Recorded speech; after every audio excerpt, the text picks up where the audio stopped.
Hey, everybody, and welcome to the inaugural episode of Arm Talk. I'm Coach Jason Beeding, and for over the last 40 years, I've been an athlete, coach, mentor, and author in the baseball community.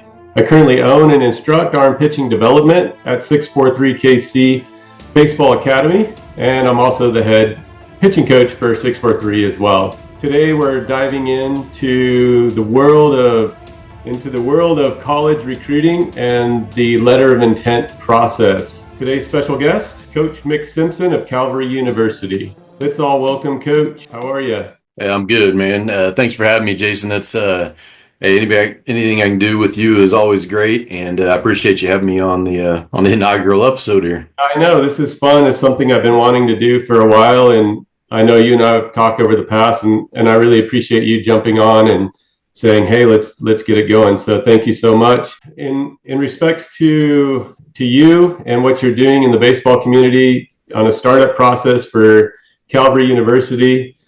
Congratulations to you on getting the head coaching role. I think that's fantastic. They couldn't have gotten a better guy to help lead and build those young men. I do want to start out, if you're ready, I've got some questions for you.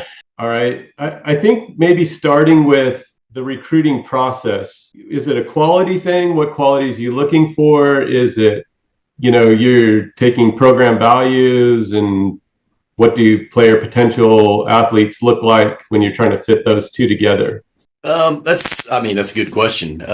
It's kind of a lot there because it first starts with you have to find the athletes that are out there, right? That are unsigned, that are wanting to play at the next level. Maybe good enough to play at the next level. They have to have interest in that. But we do want to recruit at Calvary a certain kind of athlete, because it's a unique fit at the school at times. But at the same time, baseball players are baseball players. We're looking for the tools of the game, obviously the skill level. For guys that have the intangibles we value as a program. Different programs are different, but for us, if we're watching a video of a kid hit a ball, we want to see him get out of the box. We want to see command from a pitcher, those kind of things. But for that initial contact, a lot of times it's a kid reaching out to us. It's a coach relationship we have. They know we're doing this. I've reached out to my network of coaches and said, "Hey guys, I got this, junior college coaches, high school program. Hey, we're starting a program in Kansas City at Calvary University. We're looking for guys. Who do you got? Who do you trust?" So sometimes it's that coaching network. It's not always just about the athlete's ability to play at the next level. There's other tangible things that go on with that inside of that, right? Oh, for sure. And I think, yeah, it's about how we find guys, and those guys, how they're put themselves in position to be either promoted by a coach, by a program, whatever it is. There's recruiting services out there. There's, you got social medias. There's all those things, but when it really comes down to, it's about how's a kid play the game, and then how does he treat the game?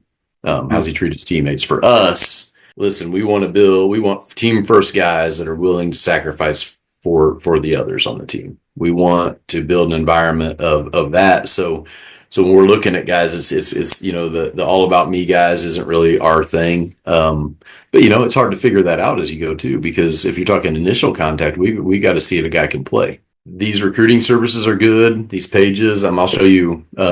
I have my Twitter pulled up here. Here, I'll pull it up for you. My DMs players look like this. These are just players, lots of players reaching out to me.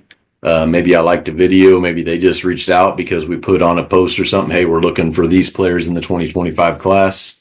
So it all starts somewhere, right? So when you ask about those intangibles, initial contact is made one way or another. I have other coaches. Coach Lance with us has been just digging into certain recruiting services and sending messages out to kids, and they set up a call with me. So we make that initial contact. In that initial contact is where we kind of find out more about a guy, or we can call a coach or something. Yeah, and then maybe you go see them play, or have an interview, or schedule a workout, something to that regard. Yeah, we set up a phone call. I'd have about a 15-minute phone call with guys, and I ask everything from we'll talk about where they're from, how their season's going, how they heard about Calvary, how we kind of connected. Right? Was it That way we have all that together. We may have that information to start, but I like to kind of hear the kids' take on that as well. We we talk about strengths on the field, off the field. What kind of teammate are you? What do you bring to a team? What are you going to add to a program? One thing I like to ask is what's a weakness or something you're working on? Because I like to hear a kid's take on that, because how they see that and how they answer that tells us a lot. And there's always something we're working on. We always want to talk about the highlights, but the game's tough. How are we grinding through? What are we trying to do?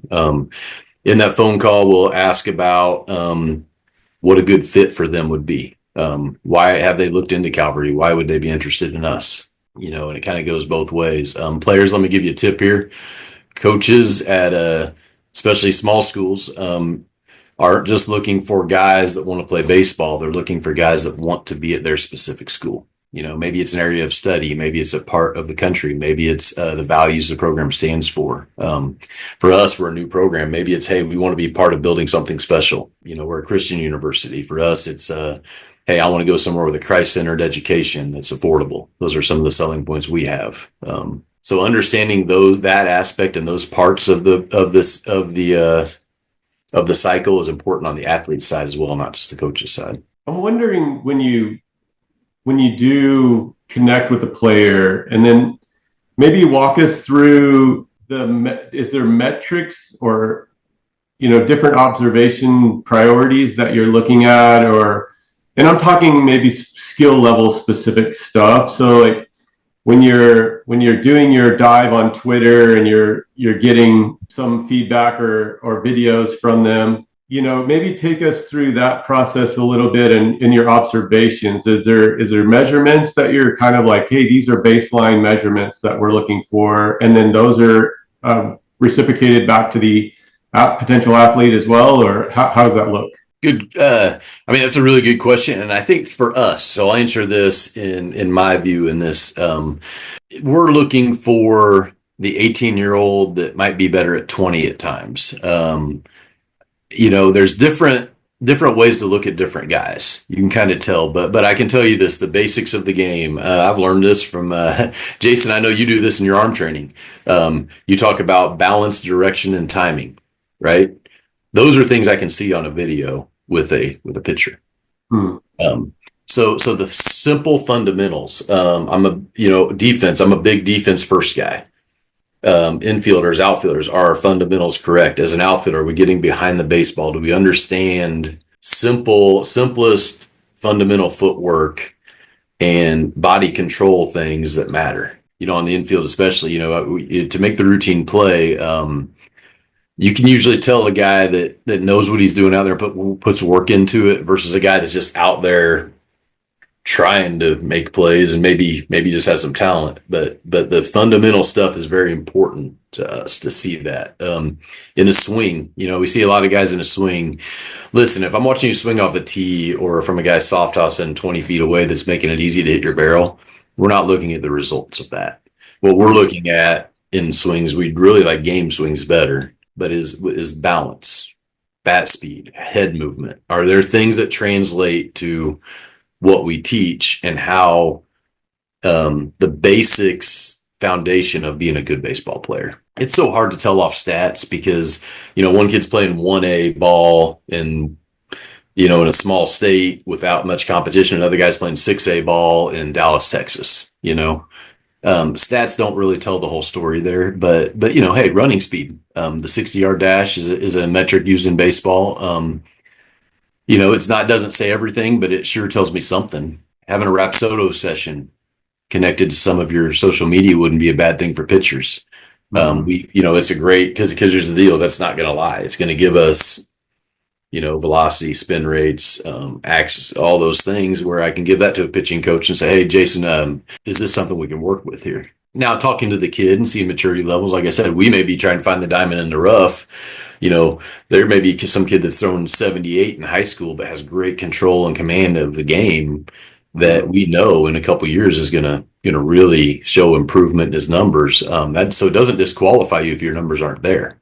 What does disqualify you is no fundamentals in what you're doing. Or maybe like in a game, you hit a ball and you don't get out of the box, it kind of, I don't know if I answered that question directly, but because there's a lot of different things we look for. I can tell you this: if I go out to watch your game, I'm going to be watching how good of a teammate you are, about as hard as anything. You got to picking the guys up, or communicating on the field, because to go to the next level, you've got to be the guy out there doing it. Love for the game, I've coached at 643. We coach young men that are trying to be recruited. I tell them all the time before we start. I say, if somebody's little brother's here, be the guy that you'd say, watch him because of the way he loves the game, how he plays it. That kind of guy. You got to want to be there, right? You got to love the game. I mean, there's something about that. You can tell when we're working with younger athletes that they're just so happy to be there and play, and they want to be on the field. And so you're still kind of grasping for that, but a higher level skill set, obviously, to continue on at the next level. But you still got to have that child mentality a little bit. That's right. When you want to keep going. I'm wondering, Coach, can you take us through the timeline? So when does the recruiting process start for your organization? And then when do players typically sign a letter of intent? Or maybe let's go down that rabbit hole a little bit and take us through what all this looks like inside of Calvary. Okay. No, I appreciate that question. That's a good question because for me, this is a new job, right? This is a new gig. We open up next season. So we're right now recruiting. I mean, I'm trying to recruit 30 to 40 players into one class, which, usually you're 8 or 10 guys, you're filling your holes. And I can tell you this, let me start at this. In my recruiting process, I tell players this. If somebody's listening, this is important to me. There are schools out there that are getting 60, 80, 100 guys on their program. They have JV programs, all that. I am not here to tell you which way is correct or which way is not. But I will tell you, for Calvary, we believe in contribution. We believe in knowing you have a role on the team and that we need you there.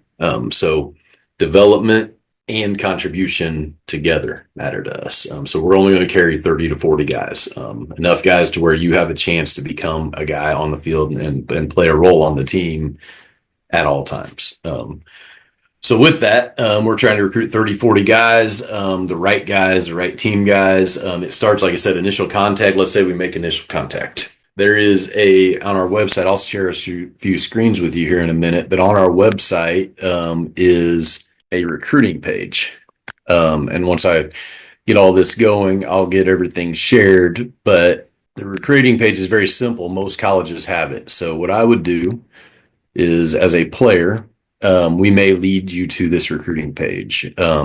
So for us, you go through to, CalvaryWarriors.com. If you went to CalvaryUniversity.com, it's on there as well. And you'll see a recruit me button here. You can either go there or go to sports where it says baseball. But if you hit a recruit me button here, there's a recruiting questionnaire. For us, a player would fill this out. It's got personal information, name, parent guardian's names, address, phone number, all the contact info, some personal info. We are a Christian organization. It's going to ask you where you go to church. Have you accepted Jesus Christ as your Savior? To us, we do have chapel a couple times a week, and you're going to have biblical studies involved in your education.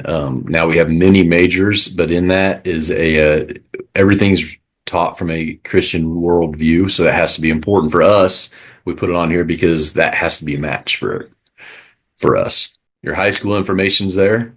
Some stuff about how you've played, maybe some highlights, whatever it may be, prospect information. This is pretty standard form. You fill that out, you hit submit. When you hit submit, what happens is I get an email, athletic director gets an email, hey, we have a new form filled out. From there, I may send a text message.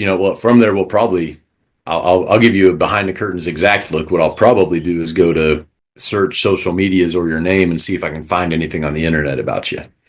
Can I ask a side question real quick, Mick? Yeah, go ahead. How important is the social media thing right now? I know when I was having my daughter recruited at not just the University of Tulsa, but all over the country, I don't really remember that social media for her was a big deal. but I know that it was a thing. And I always told her, make sure you're not posting or doing anything that could put you in an ill light, that somebody would want to say no to you. You know, no beer in the background, That's no right. drug, you know, those type of things. And she's a good kid. It wasn't that, but Yeah. I want to go, I think, how important is it for you, the social media aspect of this? I mean, dude, that's a good question. That fits in right here. So we get this questionnaire. We look into you before we even contact you. Hmm. Um, because what happens is, yeah, it's a different world, right, than when we grew up. And even your kids and my kids are adults now, right? This generation is being recruited now, these seniors in high school that are 18 years old, this has been their whole world, their whole life. So every year I feel like it's become more of a thing. So yes, let me answer that in a short way. If I go onto your Twitter to see if I can find you playing baseball, but I find you promoting things that do not fit the values of our program, we probably just not going to reach out to you. We don't want to invite any potential issues in. Now, I'm not saying that I have to agree with everything you agree with, but there certainly are some things that can raise a red flag for a coach to bring a kid into a program. So mindful of what you're putting out there and what you believe. Parents, And that's athletes watching this interview, take notes from what coach is saying. Make sure we're doing some monitoring process with your child, with yourself. Make sure that you're not getting involved or posting ill-gotten material, right? Yeah, negative messages. You want me to tell you it's almost as bad as this is a personal opinion, but I've ran across this situation. Almost as bad as just things that we all know aren't going to be welcomed into a college program. Is a lot of complaining. The mindset you carry is kind of like body language on the field, right? It speaks loudly. In this day and age, things have changed, and the way I guess you'd call it your avatar, right? Now, I may not be speaking as a as an expert on this, but your avatar or your online image also is a lot kind of like body language is the way I look at it. It kind of tells me a lot about you. Anyway, they will fill this questionnaire out. We get a hold of them, and that's how that would work. From that situation, we will probably set up a phone call and we'll talk on the phone. After we talk on the phone, what we like to do is send them a link to the application of the school for us, because applying to the school matters. It gets you in touch with an admissions person. It gets you an idea of what the structure looks like, what the majors are, what your possible class schedules, all those things, right? Those are there. There's no cost or obligation to it, but if you apply to a school, it doesn't mean you have to go there. What it shows is a genuine interest. Like, I'm really want to follow this thing through and see where that puts me. We'll send some financial information as well. I can give you an example of what that financial information looks like. Do you see the Calvary University here? Warrior Head. Okay. So one of the links I will send looks like this, and it'll go through that process. So before we get ahead of ourselves, so let's say we go through the idea, you start the application, we have a conversation, we've talked. Maybe I talked to a coach. Maybe I just kind of had that conversation with you and we want to kind of move forward. Things line up and we want to send an offer. Okay. This is an attachment to an email. The email here is on the right of the screen. Okay. This would be one I'll try to not share the player information here, but just as AJ, we've been working hard. We've been bringing it down. And again, Jason, I respect you so much, and the people that want to watch this and learn, that I'll give you a complete behind the scenes look at this, Yeah, because I think it's great. This is very unique. I don't think yeah, a lot of people get to see what all goes into this, and maybe even if it's a parent that has a 13-year-old, what does this look like in a couple of years for them? This is really neat information for people to have. yeah, and I believe in full transparency as well. First of all, I believe the guys that are going to be with us are meant to be there anyway. But yeah, if this can help anybody somewhere else, this is just kind of what you want to see happening, instead of hey, I'm interested in you. Would you please come to a camp? All right, see you later. right? There's other things that happen there. Now, we haven't developed our program to the point to where we have camps and stuff available. We're doing construction in our field, which I'll get into, but Sure. anyway, so we get to the offer process with a kid. This email is pretty much a a template that we kind of go with. We've been narrowing it down, but we only send this to you. Like right now, I can tell you this: we've sent out 50 with the hopes of getting 30. We won't get 30 of those. When we get, we'll knock guys off that say no or take other offers, or we lose contact with. We'll go to we keep filling. We want to get to that 50 range to get 30 to 40 guys. Once we fill a position, we'll let everybody know, hey, offers are off the table. But the email looks like this. It's going to have for us simply, we'd like you to be part of our program. There's a little offer piece here. It said, I'd like to extend an offer to be part of the program. I'll give you that letter in a minute. It says attached an offer letter, financial info. I have 2 attachments on this. This is one of them on the left, the Calvary University financials, which I can run through. We kind of list our program goals. You have an idea there. Maybe a parent seeing this before they were on the phone call with us. Schedule and facilities. For us, we're a new program. We're building brand new facilities on campus. Here's a little picture of what we have, where we're going to build on campus. Turf infield, grass outfield, already a brand new field. If Calvary's on your radar, man, as a small school with a really nice field on campus, that's very unique. So you may want to take a look at us. Also, there's other pieces involved. I have a coaching staff that I would put up against anybody in the nation. I'm super blessed to have great coaches around me. Coach Jason is one of them. I can't wait till he gets that Calvary uniform on and coaches pitching with us too. But the other men I have, they're great guys too. Lance Coley's been my business partner. He's going to help me build the field and been great in recruiting, and just an excellent Christian man for these kids, Ron Stevenson. So we're in a good place. So I get through all that. That's all in all this information, contact info, and then on some of the links. So what we like to show you is here's our financial situation. Here's some quick facts. It starts with 71% of our 2024 graduated debt-free. We're an all-in school. We cannot offer, let me lead this off by this. We cannot offer athletic money because of the level of school we are, how it is, but our all-in cost is one of the most affordable in the nation. And when we give you an offer as a baseball player, that's not some walk-on offer and it's a sure spot on the team. 90% of students receive some sort of financial aid. It gives you all these cost things. Annual college cost comparison. Here's Calvary University versus most NAIA programs. Now this is averages, so D1s, D2s. We do not have out-of-state tuition because we're a private university. D3s, which are like us, can't offer athletic money, and then in junior colleges. So Calvary is actually in some regards cheaper than even going to an NC2A Division 1 or 2 school potentially, because of the costing model. Even if you get some sort of athletic financial assistance, you still may be in a more affordable program, not being able to offer the athletic side, but being able to offer the academic side more. Yes.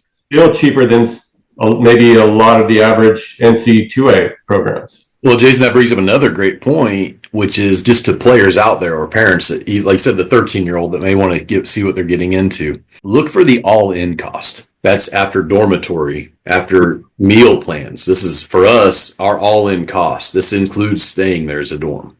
You don't have to get an apartment off. This includes your dorm room, includes your 3 meals a day meal plan, includes tuition for all of your classes. There's no hidden fees or anything. To play baseball, you're not going to have extra fees. We'll do some fundraising and things, but it's everything. The all-in cost becomes a big deal because a lot of schools will have a cost for classes, a scholarship they take off, but what you want to do is really evaluate the all-in cost, which in the next slide after this slide, this presentation, there's another one that kind of give you an idea of how to get FAFSA money and loans and all that, but the all-in cost is the bottom line, and that's where we really compete well.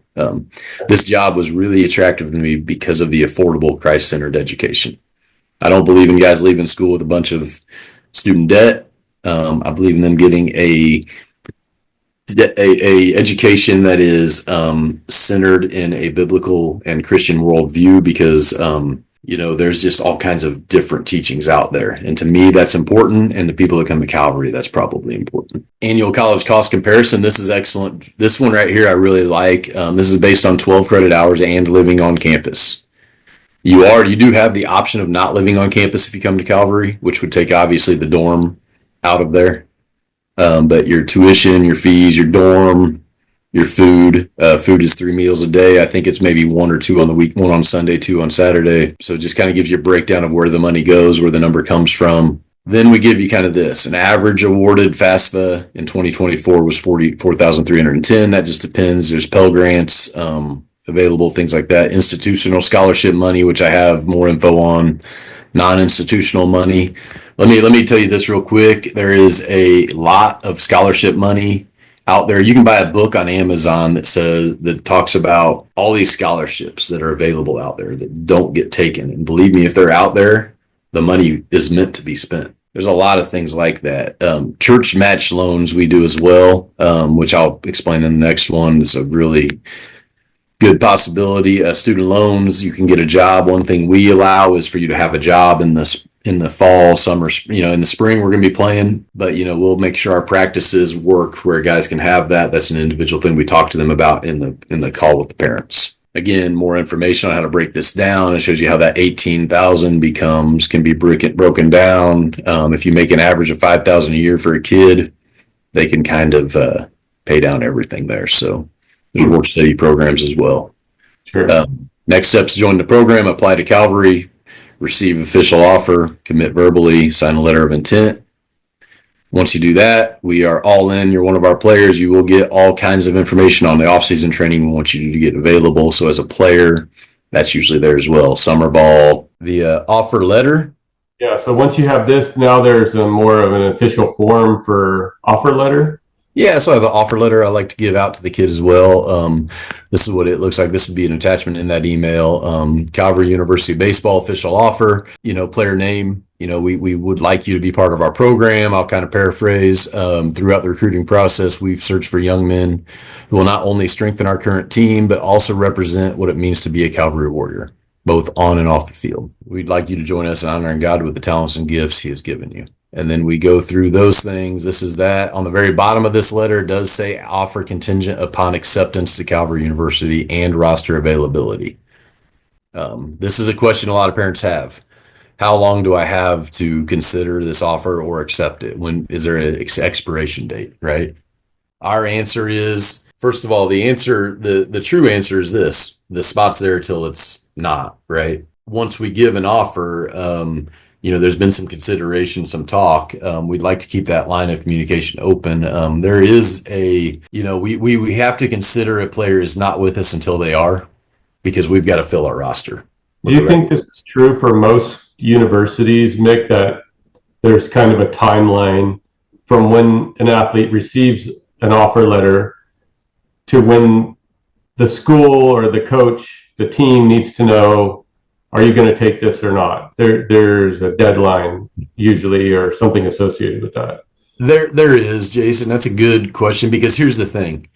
For every kid that is not officially signed, we're still putting work and time and energy into that kid. If we sent you this offer, this letter, we've done our side of saying, hey, we want you here. I understand that good players are going to have other offers as well, and that there may be things they have to figure out. But the truth of it is, the sooner we get the guys in that we want, the more effort we do. So if we put an offer out there and we just sit on it for weeks after week after week, at some point there's got to be some understanding that, we aren't necessarily interested in being your fail safe or your, well, I'll go there if I can't go somewhere else kind of team, right? So it can be tricky one way or the other. Now, if there's legitimate concern of, hey, I'll give you a situation I'm dealing with right now. There's one kid that he's just not sure he wants to go that far away from home, but he loves everything about it. I said, hey, listen, talk to your family. Let's figure those things out. If you have questions, it can be an ongoing conversation.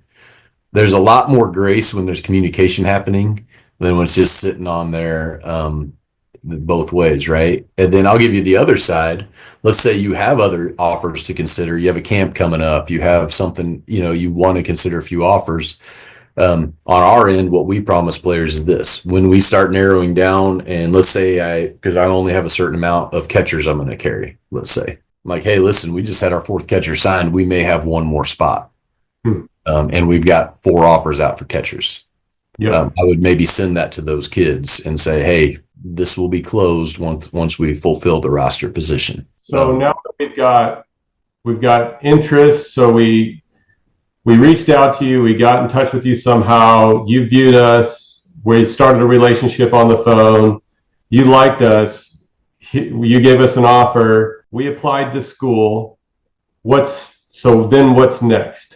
Well, they could go one of 2 ways. So first of all, either before or after the acceptance, there could be a campus visit. It's funny in the age of the internet here that we've signed a few kids without campus visits because you can see a lot online. We're working on a virtual visit we're going to send out to everybody. But if you do take a campus visit, I usually meet you there. I've done a whole lot. This last week I did, I think, 14 of them. I think the number is 14 in 5 days. Oh my God. You take a kid and you meet them at the school, you walk them through. I had a kid come from Chicago, another Illinois kid, a kid by St. Louis, another, we've had a kid come from Texas. We have a kid coming from Georgia. Now others, they can just kind of see it and trust what they see. And what they see is what it is, because there's stuff on the internet there. So let's say we go through all of those things. To make sure it's a good fit, like I said, we need to do a better job of having virtual visits out there as well. So some kid doesn't have to come from Washington State to here for a weekend while he's deciding. Usually on the campus visit, it was a long way. It's just to kind of confirm the decision. So it can either be before to make the decision or after to kind of confirm it. You aren't officially signed to the school before you do a letter of intent, which we can get to as well. So let's say all that's in there. The other part that I like to kind of share with people, and I'll kind of, again, give you really a peek behind the curtain, parents, because this is the stuff that really costs, that really is happening behind the scenes. We just put it right out to you. Here's another sheet that kind of tells you where you're going to get the money that it takes to come to school. One of these was off 15 hours, one was off 12. So that's why one says 19,000, one says 18,000. But this is kind of a breakdown in the process of communication of deciding as well, where you're going to get your tuition, your fees, your dorm, kind of like the other, your total before aid. We like to add all the information. The FAFSA is your federal aid that you can apply to. I believe every kid does a FAFSA form, and what it does is it kind of tells you can afford, I guess. Part of the discussion comes to the family. Hey, what can you afford for school? And there's some sort of formula in this. They kind of tell you what it looks like. There's subsidized, unsubsidized money, which is basically interest accrues after you graduate or while you're in school. So it'll give you these kind of deals. I remember when Reagan was being recruited, my daughter was being recruited at one of the universities, the University of Tulsa, where she ended up. But they had a whole segment. This was an entire process of when we did the campus visit, they had a room set aside above the football field. And they took all the recruits in there and did the entire financial outlook of what it was going to be for all the parents and students there. That was really an eye-opener. So for you to give us access to kind of that same material look is pretty neat. Usually you don't get that until you're in that environment, right? So this is a unique perspective. Well, and Jason, like I said, I look at this whole thing as there's a lot of stress. It's a big decision in a kid's life. They get one time to play a college sport, to go to college, right? Like that experience between high school and the next level. I just don't think it needs to be as mysterious as we make it at times. It's a pretty simple process. Be good enough to where somebody looks at you as a player and wants you on the field as part of their team, in their dugout, in their clubhouse, on their campus. Be the kind of person that wants to be there. And then let's make sure it fits. Because let's not strap you for the rest of your life, and let's give you an honest assessment of what everything looks like, and so you're comfortable with the decision, right? And so like the Pell Grant. Some families will get it, some families won't. It just is a federal aid thing that we don't have say in who gets what, but if you get it, it helps pay. And I kind of like what you said there. That's cool that Tulsa does that. They kind of give it a full description. Hmm. Other loans, there's Parent Plus loans. There is other things you can apply to. What we do is we put our institutional scholarships together. If your GPA and ACT hit a certain level, you're going to get money. If you're there's other things you can apply for with extracurricular activities, need-based things. A campus visit, if you come for a visit, is $500 for us. Church matching, this is unique at Calvary. This one, if your church is up to $1,500 a year, we will match. So if a player comes in and let's say the church has a scholarship for their people, that's fine. But also, I think it's okay for us to say, hey, you tithe this much to your church, they give it to that kid. There's ways to do that. It's just something we offer. A homeschool scholarship. There's other things involved. If a parent's a Christian worker, there's a 25% off all tuition. If there's a military discount, now you can't get both of those. It's one or the other. But these just kind of give a list of things that would help you at Calvary. Every school has this. They have the things you can have. Then there's also outside scholarship money available.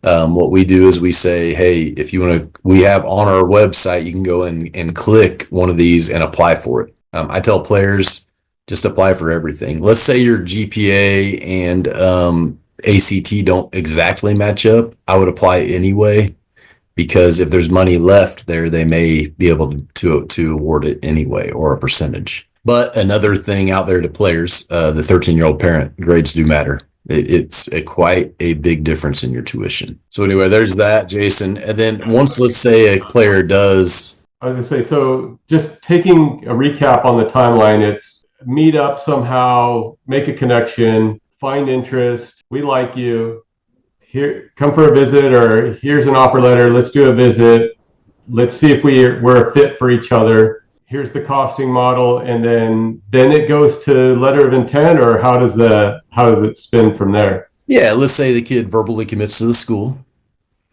or to me, to play baseball at Calvary. And then we have to make sure they're accepted to the college. Once they've accepted to the college, we've done that. That's where we move on to the letter of intent. I guess since we're going behind the scenes here before we get to the letter of intent, I'll kind of show you what my spreadsheet looks like. I've got some names on here. I wouldn't worry too much about this. I'll go kind of quick on this, but we have a list of guys like, hey, here's some guys we're looking at. Pitchers, outfields, we have a number of what we're looking for. We have a number by them. Have they accepted verbally, letter of intent, whatever it may be. So we kind of do it that way. So once they've been accepted to the school, or once we've sent an offer, they've been accepted to the school, they verbally commit. Then we go to the national letter of intent. And what this is a binding agreement between the two parties that, hey, this is where I'm going to go to college. This is where I'm going to, it kind of ends my recruiting process. Yeah, so that's a binding contract basically between the athlete and the school. And then once that is signed by all parties, then the recruiting process is over. They are committed at that point. Yeah, it's the things where you see at school. I'm going to pull up a picture here. Maybe I can show it in phone. I was at one down in Oklahoma this last weekend where, you see these. I don't know if you'll be able to see this on the screen or not. We're sitting there at the table and the kid signs his letter, right, with his family. You guys have seen all those, right? The whole ceremony thing. This kid, they did it on a field. It was kind of cool. The kid down in Oklahoma signed. You're going to see those things. We're going to sign the letter of intent. This letter of intent says, for this next school year, I am committed as a student athlete to play for Calvary University's baseball program. I am agreeing to remain eligible with the schools, the programs, and the NCCAA requirements. And then, the student athlete signs it, the athletic director signs it, and the head coach signs it. We keep those in a file. We have the date on there, and that's kind of the contract to say, hey, kid is now committed to play baseball at Calvary University. You see the cool stuff like, here's another kid we had that had committed. I don't know where my camera is. There you go. They'll make they'll make their things. They'll post it all around. You'll see these things out. So that way, kind of, what you're looking at there. The whole process seems simple, which it really is. We make it pretty hard. One piece of advice I would give to kids in this process is this: is first of all, comparison is a thief of joy. You're going to see things all over the internet that show this kid's going to LSU to play baseball. I was at, he's a sophomore in high school. I would say this: you don't know the full situation, and yes, you know the full situation.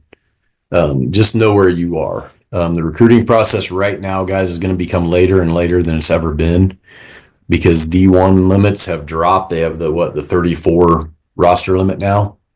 Right. So a lot of players are going to be left. The transfer portal has made it a lot easier for bigger schools to just go get college ready guys that have been in college that are 22 years old now and can play next year for me instead of that freshman I have to develop.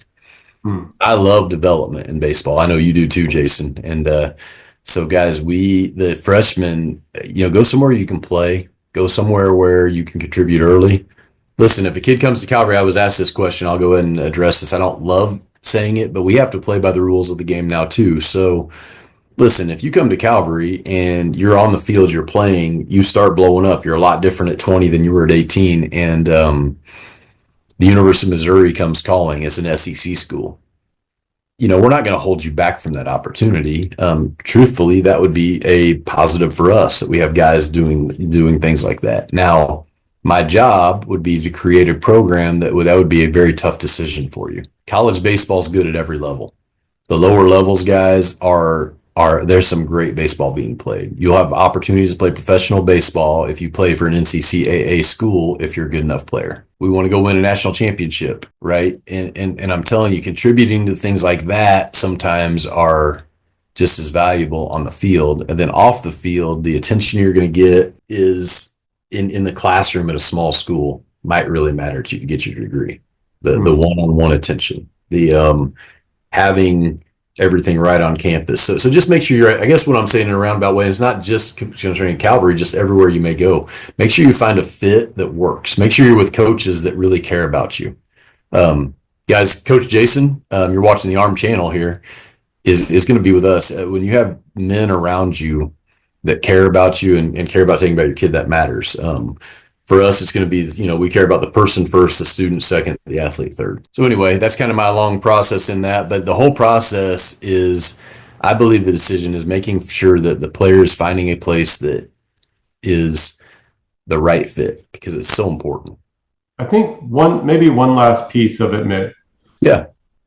What about, so once this process is done, then they sign up for classes, obviously, things go on behind the scenes there. Then they have to get to campus. Do you know what it's going to look like yet to get on campus? So I think I'm just wishful thinking for you. Like, I know you haven't gone exactly through that, but how does it look like in your mind right now when all these kids show up in the end of August, beginning of September? This is the good stuff, Jason. This is the stuff I cannot wait for. Well, for us, so I will tell you, I'll just give you what it's going to be if you go to Calvary. Here's the thing: we're building a player clubhouse on campus. We're building a field on campus. So baseball facilities will be there. They'll be new. Coming into campus, you'll check into your dorm room. We have great dorms. Real quick selling point on our dorms. This will only matter to people that know the difference, but we have a toilet and a shower in every dorm room and a walk-in closet for every kid. That is a big deal, I've been told, because they don't have to do the communal wait 2 hours to get a shower in kind of thing, right? But anyway, quick plug there. But outside of that, you'll come to campus, you'll get situated in your dorm. We will on the baseball team have an admissions person that helps with our schedule and their schedule to make sure they mesh. When it comes to dorm rooms, I'll make sure baseball players with a baseball player so you have similar schedules. The campus you'll have your classes, you'll have your orientations, you'll have your understanding of what your schedule looks like. On the baseball program, we'll say, hey guys, practices and workouts are this time these days. We'll be very organized on that, and you'll kind of get in a flow. If you want to have an off-campus job or an on-campus job, you'll understand your schedule so you can schedule around that. For us, practices are usually going to be somewhere we don't know the exact time and dates because of schedules and the field situation. But usually 1 to 4, something like that. Classes are usually morning. We have chapel at 11 a.m. The school shuts down a couple days a week. You go to your chapel between your classes, but that's in the class schedule. That's usually that 8 a.m. to 1 o'clock window when you're in school. So I mean, I don't know if that answers your question, but like any other place, you check into your dorm room, you'd get acclimated, you would have your orientations, you'd know where your classes are, you would have your schedule for the baseball program, as well as any other thing you're involved in. So before we close the interview, Coach, Yep. do you have any final thoughts or advice for recruits or their families or parents in the community of baseball? Maybe going through this process, maybe learning the process for the first time, maybe just interested in what we're talking about today. Do you have any final thoughts? I do. I'm going to hit this from two different. I'm going to start here. Don't let the stress and the anxiety this can cause create a situation to where you're hard to deal with for schools, or you're just having a hard time figuring this out. Listen, I said it earlier, comparison can be the thief of joy, right? Listen, you love the game. You want to play it at the next level. If you're a kid that truly loves the game, and you can tell that by how you've trained, you've become a good enough player to play at the next level, let the love of it. Don't be disappointed in not being able to get attention from someplace. Pay attention to the people you are getting attention from. If you want it, go get it. Don't be afraid to text a coach, go on the websites, email them, whatever it is. If somebody doesn't respond to you, they didn't respond to you. But you will find a place, the game will find a place for you if there is a place for you. So have joy in the process, have peace in the process, have some sort of understanding in, not everybody's going to go to Vanderbilt and be the starting shortstop. One guy is going to be the starting shortstop at Vanderbilt next year. There's a place for you, and if you make the best of it, the game will reward you. Be open-minded. Definitely. That's right. Be open-minded about situations. Also, find a program of study, find a program that fits your morals, fits your personal outlook on life, your worldview. Don't just go somewhere because you have to go somewhere. Go somewhere you want to be. And listen, some people's intentions are, I just want to play baseball. Who will take me? Some others will be, I want attention to be, some guys want to go be the 40th guy, the 34th guy on a D1 roster so they can say they did that. Other guys want to go get on the field and play right away and develop in that way. I'm not here to tell you which one you need to be, but know who you are in it and have joy in it and just work hard just like you do other things and find the right place. Don't be afraid to reach out to coaches. Listen, some people are scared to reach out to college coach because what he might say or think. Listen, we want you to reach out to us if you want to be there. And I can speak not just for myself. I know other guys feel the same way. It can be a process that's fun. It can be a process that's interesting. That's that you can learn from. So just jump into it and have fun with it. Don't have unrealistic expectations. This isn't about, nobody cares about your game changer stats when you're 14. Nobody cares about what you did as a sophomore in high school. Just grow, have joy, love the game, and let the game reward you the way the game rewards you. Don't force it. Coach Mick, is there a Twitter handle? Is there some outlet that you'd like to share with the community if they're interested in reaching out to you on any specific? Yeah, my Twitter that I'm active on is at Mick Simpson 643. So it's MickSimpson 643. I believe I've got a red background. You'll find it there. I think if you look at Calvary University, if you go to, like I showed you earlier, the baseball page there, just go to the university, go to sports, find the page. There's a recruitment are there. My info's there as well. We are developing program, not a lot out there on Calvary yet, but I mean, there's quite a bit. We've been on some podcasts. We've done some other things. This is great. 643kc.com also, is where you find me and Jason a lot of the time. That's the academy that we are part of. We are actually excited about the idea of doing this college program and having it kind of intertwined with other things in baseball in the Kansas City area. We've got a college summer league. We've got our showcase teams. We've got our youth teams. But guys, like I said, the game is the game. Love the game. It'll all happen for you if you have the right mindset and approach to it. That's kind of what the way we look at this thing is, forced baseball to get stats or attention or wins early isn't what it's about. It's about developing into a player that has value at the next level. Coach, you've been a very informative information, a wealth of information today on the recruiting process. Thank you so much for being my first guest on Arm Talk. You're a great friend. You're a great mentor. You're a wonderful coach. I wish you all blessings, and I can't wait to talk to you again soon, hopefully. I hope everything goes well for you in the recruiting process. It sounds like it has been. If you're new to the channel and this is watching for the first time and you'd like to subscribe for more information as we go in baseball related or Arm Talk videos, feel free to do that. Leave feedback. Well, Jason, let me say I appreciate your time as well, guys. First of all, being able to share on this platform is important to me also because it'll reach somebody that didn't reach before. Also, guys, listen, follow Arm Training.